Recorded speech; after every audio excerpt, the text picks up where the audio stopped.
intentionality. When you find anybody who is pursuing God intentionally, there is a way it is done. There are hindrances he's avoiding, and there are benefits he will always have for him to do that. And so very quickly, what are the indicators that shows that someone is intentional about his pursuit of God? Number one, Elohim Adonai.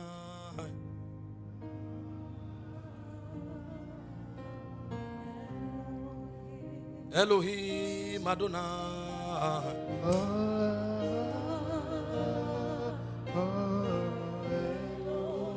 Elohim Adonai.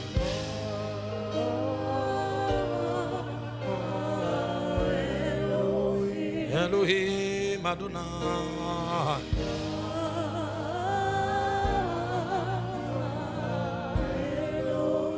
The first indication that a man is intentional in his pursuit of God is a pursuit that is done with intensity. There is no lukewarm person who will ever find any dimension in God. This generation of exhausting all your energy and lying down 5 minutes to sleep, and you are looking for something to make you sleep, and you say, Father, I love you, and you sleep off, you will be among the crowd. You give all your best in your work. You give your best in every other thing. Then when you are tired, you don't have anybody to sing a lullaby, and you use prayer to substitute what will take you to sleep. We are joking. The Bible said in Jeremiah 29 verse 13, it said, if you seek me, you will find me.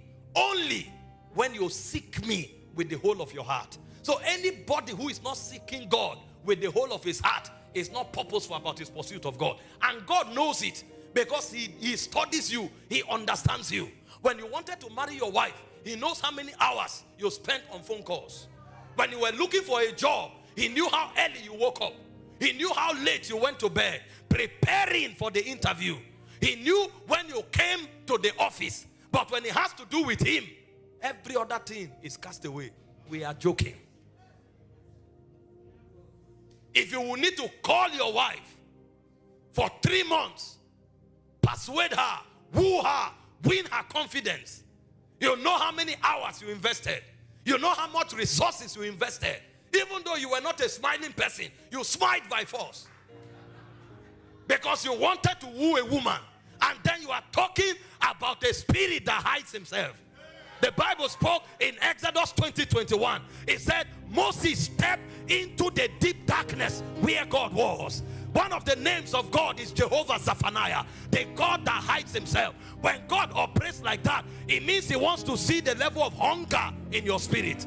The psalmist said, as the deer panted after the waters, it says, so my soul longeth after thee in a dry and thirsty land where no water is.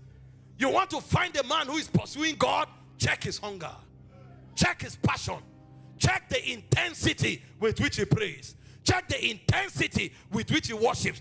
Most times, people who lead prayers here, they are frustrated because of the lukewarmness of the people. So we are looking for diverse ways to motivate them. The keyboard is playing, the drum is playing. We are shifting from one song to the other just to get the people up. What a shame. When you find a man who seeks God, even in the market, he will forget when he lifts his hand. Because there is a fire raging. And so what that man does is to service that fire. In Leviticus chapter 6 verse 12, he said the fire on the altar must not be put out. He said the priest must put wood on it every morning. If you are looking for a purposeful seeker of God, check his fire. In John 2:17, Jesus himself spoke. He said, the zeal of my Father's house have consumed me. Never lost his fire for a second. We are in a generation where people can't manage spiritual fire for 1 week. That's why we are seeking one revival meeting to the other. Because we know that the one we are receiving now, we can't sustain it.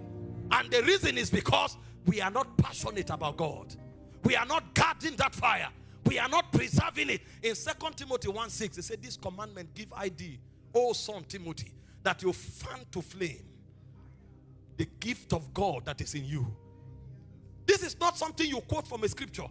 There are indicators that show that you are purposeful in your pursuit of God. God will check the fire in your spirit. For how long can you sustain it? Many trivialize their fire. Even movies can kill the fire of many people. And they say they are seeking God. No. Jesus said, give not holy things to swine.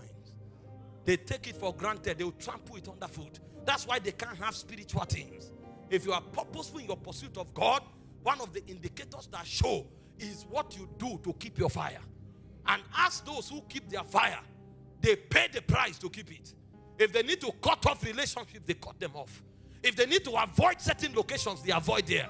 Because they understand that if we lost this fire, we lost the presence.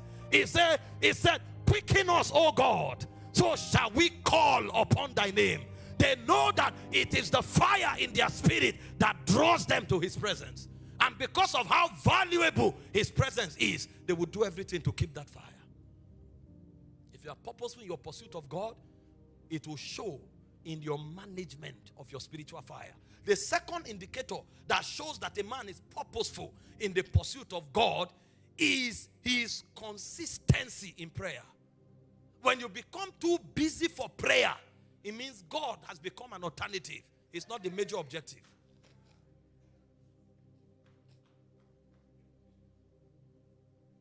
I'm not saying you attended a prayer meeting. I'm not saying you prayed once in a while. I'm talking consistency. Because anything that is central in your life, you do it on a daily basis. And so if you are looking for a man, listen, this is not just about I occupy a position in church. Please, we are not talking professional Christianity. We are talking something that is in the womb of the spirit. It's something that is sacred in your heart.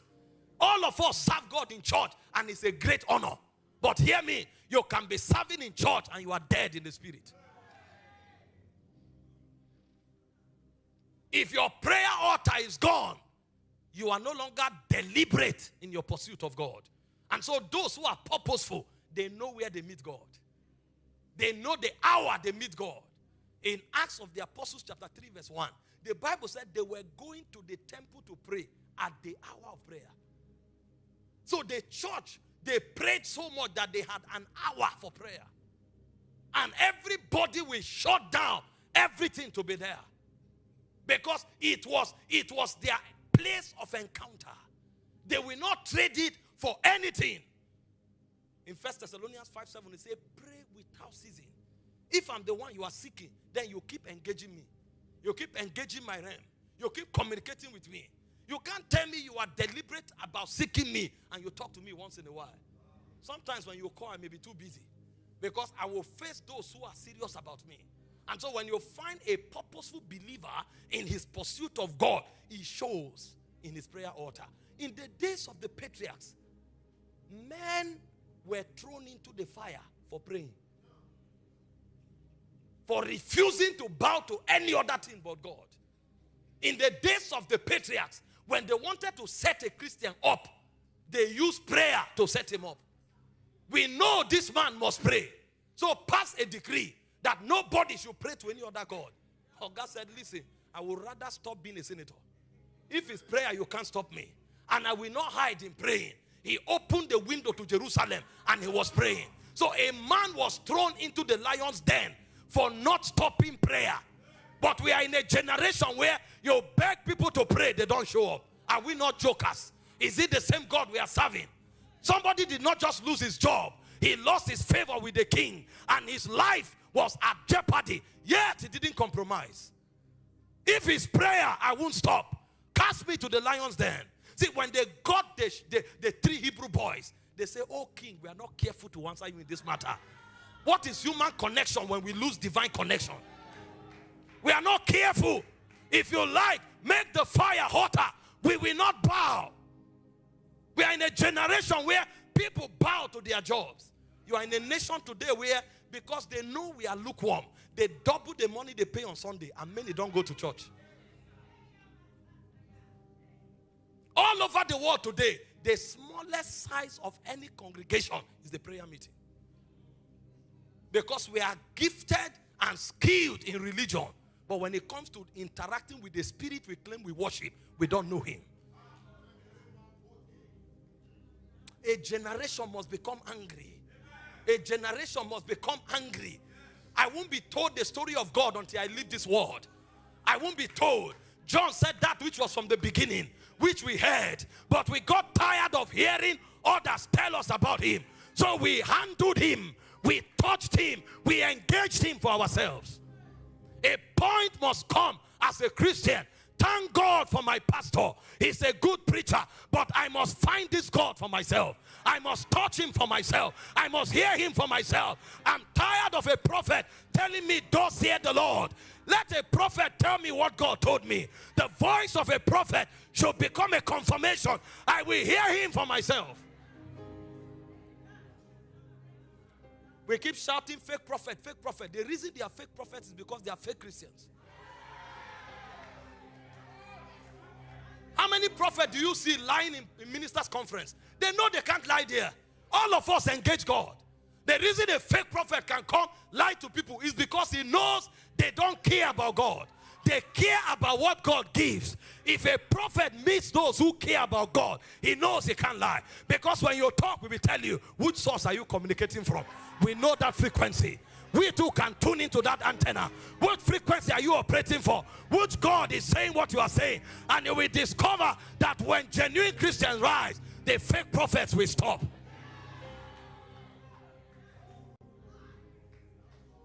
You call for miracle service, see the crowd.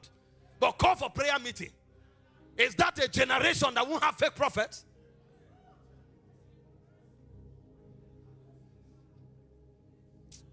You know, messages like this can't be taught. It's a burden. It's a burden. You find Christians who should be the light of the world begging God because they have no relationship with him. It's only when there is crisis they are trying to seek God's face on an emergency basis. Those who are purposeful in their pursuit of God, they are locked on to their altars. You can find them there. I read about Abraham, I almost wept. You never trace where his tents were, but the altars of Abraham never die. That means his altars were his most formidable structures. The tent can get lost, but the altar remains. So that many generations can come back and they find the altar. Imagine what will happen if our children come back and they can trace the altars where we prayed. Even when the house is old, when they enter the room where you encounter God, the pillar of his presence will still be standing. And the God of the fathers will become the God of the children. No heritage in the spirit. Because we don't have people who seek God with purpose. Number 3, what does it mean to seek God with purpose? Commitment to the study of the word. You want to find out how God thinks. You want to find out what God says concerning situations. It's so pathetic in our generation that even areas where we have crisis, we can't trace God's thought on the matter. You ask a young man, you ask a young woman, he or she wants to get married. What did God say about marriage? He knows nothing. Meanwhile, this thing is written in black and white, but he can't find it because he doesn't care what God says. Most of us have read many books, but the Bible, no. So we know what the philosophers of the world have said, but we don't know what our God said or is saying because we are not seekers of God. This is why I pity people when they begin all this new creation stuff. Raising weak Christians that have no standing in the spirit.